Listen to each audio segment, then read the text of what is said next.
Hearts of fire. Wills of iron. Back on your feet. To battle we march. Bienvenidos al capítulo 6 de La Lente de la Roca. Los valientes soldados, con sus cuerpos descansados y sus mentes enfocadas, se preparan para partir de madrugada hacia el primer objetivo de la nueva ofensiva. El sonido del equipo siendo ajustado, las últimas estrategias siendo discutidas y los gestos de aliento mutuo crean un ambiente cargado de camaradería. Están listos para enfrentarse a la oscuridad del temido agujero Goblin Doomflash, un bastión enemigo infestado por una población aproximada de 100 peligrosos adversarios. A pesar del desafío que les espera, los héroes emprenden el viaje lleno de energía y con la moral por las nubes, ya que nada menos que la alcaldesa, junto a su valiente escuadrón, la Guardia Interna, se ha unido al ejército enano en esta travesía. La presencia de la alcaldesa y su destacamiento brinda a los soldados un sentimiento de confianza y protección. Saben que cuentan con líderes valientes y soldados veteranos comprometidos, que estarán a su lado durante la ardua batalla que les aguarda. Hace apenas un día de la partida del ejército, cuando de manera inesperada, los goblins atacan en pequeño número. No quedaban soldados dentro de la fortaleza, y un grupo reducido de goblins puede causar estragos. Sin embargo, los ciudadanos estaban preparados para esta eventualidad, ya que habían estado realizando remodelaciones en la garganta y estaban ansiosos por poner a prueba sus mejoras. Los goblins caen en la garganta, y como era de esperar, encuentran su fin en la habitación de recolección, donde siempre perecen ahogados. Sin embargo, esta vez hay algo diferente. En lugar de drenarse el agua directamente, han construido un ingenioso canal que desemboca a 4 escotillas estratégicamente ubicadas.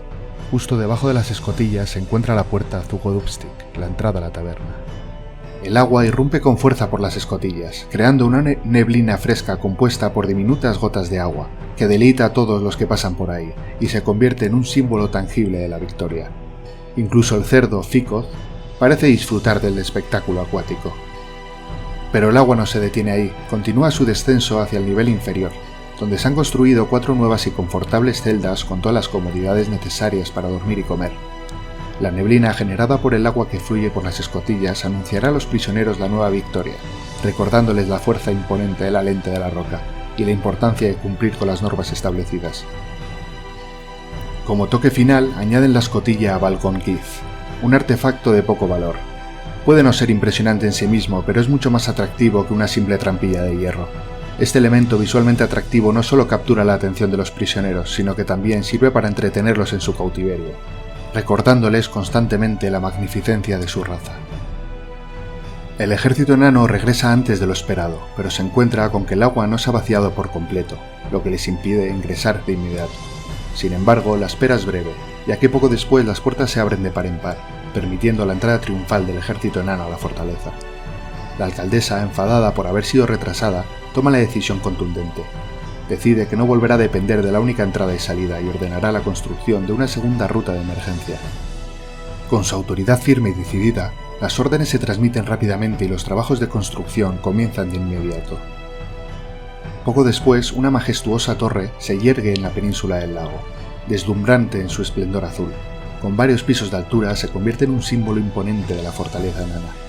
En lo alto se ha construido un puente de acceso al exterior, aunque permanecerá cerrado hasta que la ocasión lo requiera, garantizando la seguridad y el control sobre las entradas y salidas de la fortaleza. Mientras las 20 habitaciones nuevas para los reclutas alcanzaban su etapa final de construcción, un ejército goblin asalta la fortaleza. Nunca antes había visto un ejército de tal magnitud. Los chillidos de los goblins resonaban desde el bosque de la colina, donde yacían los cuerpos de sus camaradas y el traidor, caídos en la épica batalla de Otus Tot, ocurrida en el año 115. Llenos de rabia y sed de venganza, los goblins se lanzaron al ataque sin pensarlo 2 veces. Descendieron por la colina aullando y gruñendo, envalentonados por la posibilidad de conquistar la fortaleza enana.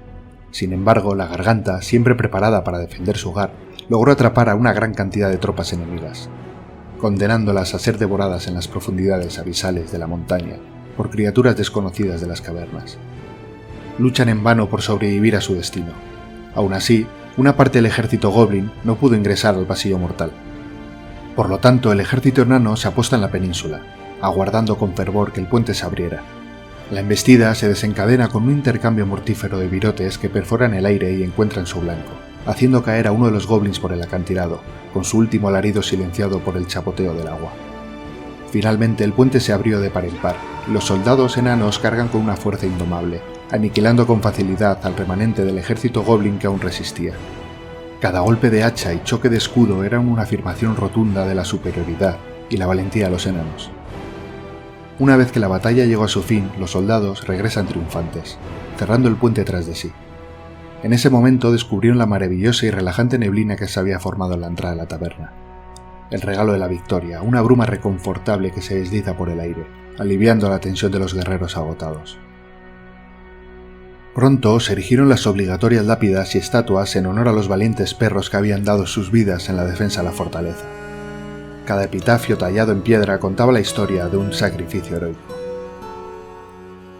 Una vez que sus ánimos se habían renovado y estaban debidamente preparados, el ejército enano parte una vez más, imbuido de voluntad. Sin embargo, esta vez la alcaldesa y su escuadrón decidieron quedarse en la fortaleza, confiando en la capacidad de sus valientes soldados para llevar a cabo la misión. El objetivo que se les presentaba ahora era de menor envergadura, pero no por ello menos importante: el asalto al agujero goblin de Spindamon, que albergaba unos 50 enemigos en su interior. Esta guardia maligna se encontraba ubicada al noreste de la fortaleza, en un paraje sombrío y peligroso. En medio de la penumbra de la noche, cuando el ejército enano se encontraba a kilómetros de distancia, los inoportunos goblins se lanzan contra la fortaleza nuevamente. Los enanos, ansiosos y expectantes, con las manos posadas en las palancas que cerrarían las pesadas puertas, ya celebraban su victoria anticipada. Sin embargo, en su distracción y anhelo de por sentir el abrazo refrescante de las gotas de neblina, cuyo poderoso diluvio anegaba a sus adversarios, un goblin astuto logra burlar las defensas. Con precisión milimétrica, el insidioso goblin se aferra a la puerta, y con un movimiento rápido y certero bloquea la palanca, dejando la fortaleza desprotegida. El acceso queda despejado para ellos, permitiéndoles ingresar sin dificultades, y así, sin mostrar clemencia alguna, los despiadados goblins se abalanzan sobre los dos leales guardianes caninos que resguardaban la supuesta zona segura, sesgando sus vidas en un abrir y cerrar de ojos. En el pasillo inferior, mientras los perros de guardia ladran y aúllan frenéticamente escaleras arriba, Kogan, el intrépido capitán de la guardia, es poseído por un trance marcial. Sin esperar a que sus compañeros se unan a él, se adelanta audazmente decidido a llegar a tiempo para salvar a sus compañeros caninos. Asciende las escaleras con una ferocidad desenfrenada, enfrentándose a los goblins que descienden hacia él. Con su lanza en mano, Kogan lucha con fiereza, aniquilando y mutilando a varios de sus enemigos en un torbellino de violencia. Al poco, los miembros de la guardia interna llegan tomando las escaleras para reunirse en la batalla. Finalmente, los soldados emergen en el pasillo superior, formando un impenetrable muro de escudos, avanzando para poner fin a la horda goblin. Sus armas chocan contra las criaturas, llevando la muerte a sus filas. El acero chispea en el aire, y el fragor de la lucha llena cada rincón del pasillo. Justo en el momento en el que la guardia interna asesta el último golpe, los compañeros de Kogan regresaron victoriosos de la misión. Se encuentran con el escenario de la batalla ya casi concluida, y a Kogan con la cara desencajada, recuperándose como si hubiera estado inmerso en una burbuja emocional. Los soldados, al pasar junto al capitán, reflejan en sus rostros expresiones de asombro y admiración. Reconocen el valor y la valentía con los que ha defendido la fortaleza. Sus acciones heroicas han dejado una profunda impresión en ellos. Desde que la guerra entre los goblins y los enanos del norte llegara a su fin, la codicia goblin se ha concentrado exclusivamente en la lente de la roca. Enviando horda tras horda, los goblins intentan desesperadamente cambiar el curso de la guerra, pero parece que los enanos mantienen la ventaja gracias a la ingeniería de la garganta y los soldados veteranos. Justo después del último ataque, mientras varios enanos se limpian los restos de sangre de los cuerpos enemigos junto al pozo, los goblins lanzan otro ataque sorpresa. Son un grupo reducido y su avance es rápidamente sofocado por 5 valientes soldados en el pasillo. Entre ellos se encuentra Solon, uno de los reclutas más novatos del escuadrón, las poleas ordenadas, apodado el Mazas, por su arma contundente. Ha tenido su bautismo de fuego al eliminar a su primer enemigo en combate. La moral y la valentía de Solon se ven elevadas al luchar junto a la alcaldesa y Sibrek, el capitán de las trompetas rosadas. Juntos, estos dos soldados veteranos han acumulado casi 20 bajas enemigas. La presencia y su liderazgo ha infundido confianza en el joven Solon de apenas 28 años. Aunque sea novato, está decidido a demostrar su valía en el campo de batalla y seguir los pasos de los soldados más experimentados. Para recordar el error en la defensa y honrar a los perros, han construido 4 imponentes estatuas, talladas con habilidad y detalle, que parecen cobrar vida en la penumbra. Sus miradas parecen vigilantes y protectoras, como si fueran guardianes ancestrales de aquel lugar sagrado. Justo frente a las estatuas se encuentran 4 lápidas cuidadosamente grabadas. Sin embargo, lo más llamativo del mausoleo se encuentra en un par de pedestales estratégicamente colocados en el centro. Sobre uno de ellos reposa el cráneo de un perro, preservado en perfecto estado. Sus cuencas vacías parecen contar historias olvidadas, un testimonio de la vida que una vez existió. Sobre el otro pedestal descansa un objeto valioso y único, la cadena de hueso de perro Cabe Moptik. Esta cadena, meticulosamente decorada con adornos de madera y envuelta en bandas de ágata de corte de baguette cónico, emana un aura de poder y misterio. Su brillo tenue y singular hace que sea imposible apartar la mirada de ella. El mausoleo en su conjunto crea una atmósfera llena de historia y significado, un lugar donde los secretos y los recuerdos se entrelazan, y donde el pasado cobra vida. Además, se ha juntado un nuevo escuadrón conocido como los Áticos de Granito. Un grupo conformado por jóvenes valientes y prometedores. Aunque aún novatos en la guerra, portaban un arsenal diverso de armas que reflejaba su determinación por cumplir su deber. Estos valientes guerreros se unieron con el propósito de brindar apoyo y refuerzo a las tropas del frente, mientras adquirían la experiencia necesaria para enfrentar desafíos aún mayores. Mientras dirijo mi mirada a través de la fortaleza, algo llama mi atención. Un visitante ha llegado, un enano de mediana edad llamado Morul, con sus 80 años de experiencia grabados en su rostro y su caminar. Lo encontré en uno de los templos públicos de la fortaleza. Allí, en silencio, se sumerge en una profunda oración. Sus ojos cerrados y su rostro sereno revelan una conexión íntima con su fe y un corazón lleno de esperanza. La visita de Morul tiene un objetivo preciso: reunirse con 2 de sus 10 hijos ciudadanos de Larente. Su primogénito, Besmar, parece estar pasando por un momento difícil, escuchando poesía mientras lucha contra los efectos del exceso de la bebida de la taberna local. Por otro lado, Erush, su segunda hija, ha encontrado su propio camino en la fortaleza. Se dedica a trabajar con hongos para crear el preciado alcohol que alegra los corazones de muchos. Morul siente una mezcla de admiración y orgullo al saber que su hija encontró una forma de contribuir y prosperar en este mundo lleno de desafíos. La fortaleza se convierte en un escenario vibrante donde las luchas individuales se entremezclan con los lazos de sangre y los vínculos comunitarios. Una nueva orden ha sido emitida en la fortaleza. Es hora de vaciar el depósito de agua de la garganta. Esta medida es necesaria para dar inicio a una serie de obras y renovaciones que requerirán el cierre temporal de la entrada principal. En consecuencia, los soldados salen por el puente de la torre. Aunque su apariencia refleja cierto cansancio y fatiga, su moral se mantiene alta. Dirigen sus pasos hacia el hoyo Goblin al sur del último ataque ofensivo. Como si supieran que el ejército enano ha partido, los Goblins atacan la fortaleza con un número reducido pero peligroso. Los soldados de la guardia interna salen a esperarlos. Los perros, fieles guardianes de la fortaleza, ladran con furia al descubrir a los 4 Goblins saqueadores. Kogan, el capitán de la guardia, harto de presenciar la pérdida de sus queridos caninos, siente una llamada de ira arder en su interior. Sin pensarlo 2 veces, carga en solitario por el pasillo de la garganta, decidido a enfrentar personalmente a los invasores. Al llegar a lo alto de la rampa, Kogan se detiene, esperando a los goblins. Con su lanza en mano, se enfrenta a ellos con una habilidad y valentía épicas. Cada golpe que se asesta es letal, frenando el avance de los goblins que se atreven a ingresar por la rampa. Una vez que los goblins que se adentraron fueron derrotados, Kogan no se detiene ahí. Sin tomar un respiro, sale al exterior para acabar con los 2 últimos invasores. Los goblins caen uno tras otro bajo los ataques certeros de su lanza, hasta que la amenaza es finalmente erradicada.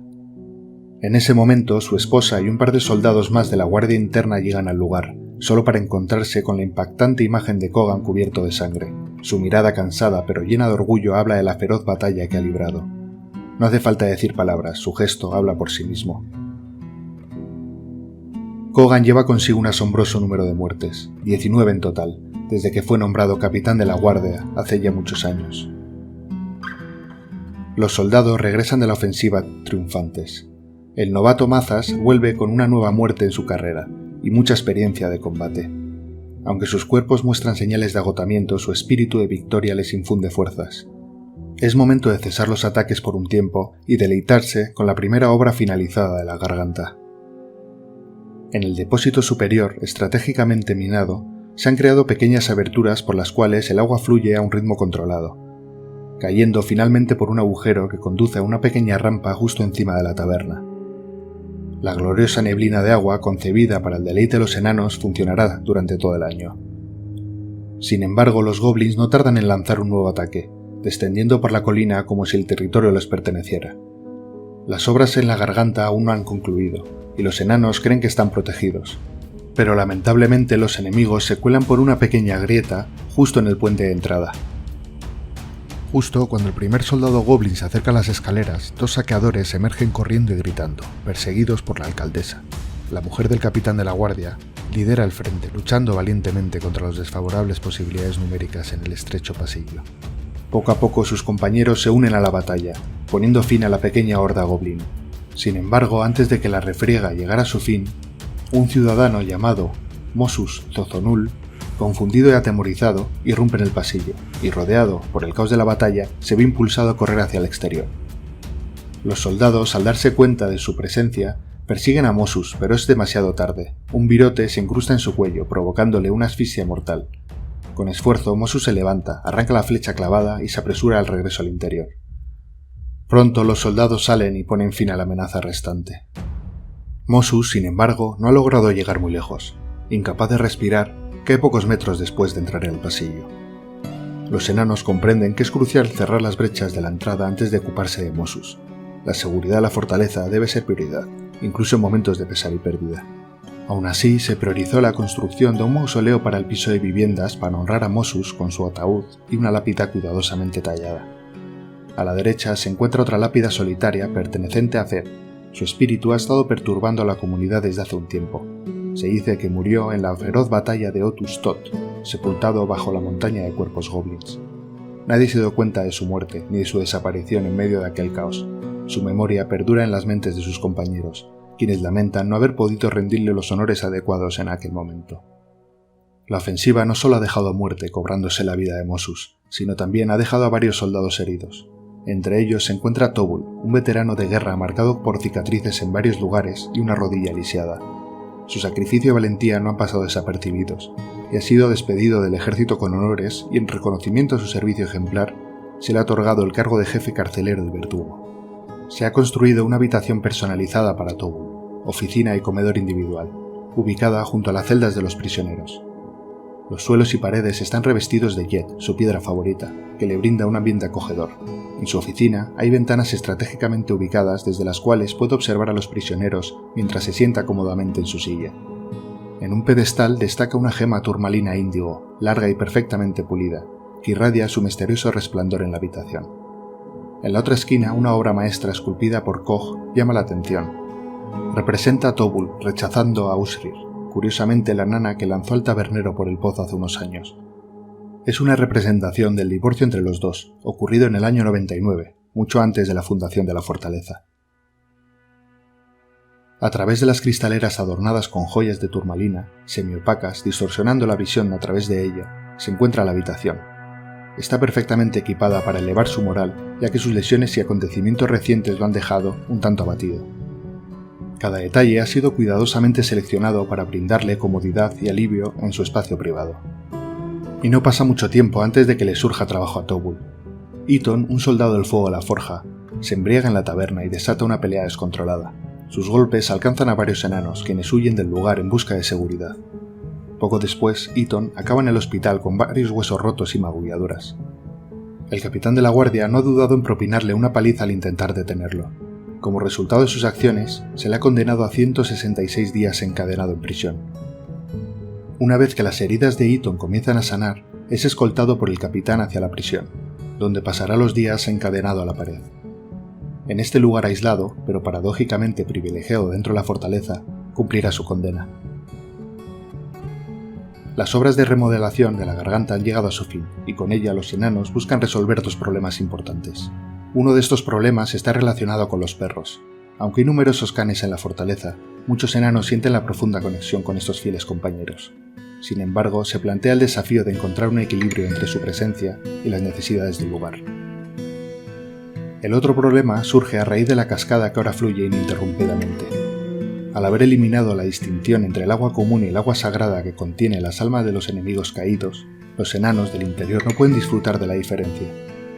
En la biblioteca se han llevado a cabo intensas discusiones para buscar soluciones viables, concluyendo finalmente que la garganta de la montaña necesita dientes, y permitir teñir de un sutil rojo la bendición sagrada.